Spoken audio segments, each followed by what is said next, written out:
এই ফাঁসি চাই। আমার নাতিরে যেরকম মারছে এইরকম মারা মাইকাল, এইরকম মারা বোন কেমন লাগে। আরে আমার নাতি রে, আরে আমার নাতি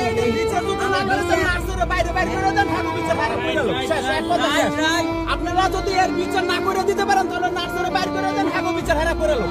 বলবো বলেন, আমি কালকে ভর্তি হয়েছি, কালকে ভর্তি হওয়ার পরে আমি ভর্তি হয়েছি ঠান্ডার জন্য, তারা চিকিৎসা করে পুষ্টির জন্য। আমি তো পুষ্টির জন্য এখানে ভর্তি হয়নি, আমার কাছে ঠান্ডা ছিল, তারা পুষ্টির জন্য ডিপ্লোমা দিতে হয়েছে। সকাল থেকে আমি বলতে যাবো এই পুরসা পাইকারি সব বন্ধ হয়ে গেছে, বলছে ঠিক হয়েছে না, খাবার ছেড়ে খাওয়ালে ঠিক হয়েছে, খাবার ছেড়ে খাওয়ালে ঠিক হয়েছে, ওই ঠিক তো হয় না। আমি আসরের সময় ডাক্তার দেখছি, তারপর বলছে যে এখনো ভুল পায়খানা করে নাই, আমার কাছে এখনো পুরসা পায়খানা করে নাই, তাই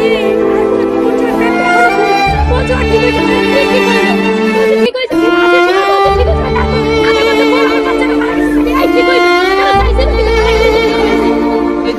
হয়েছে।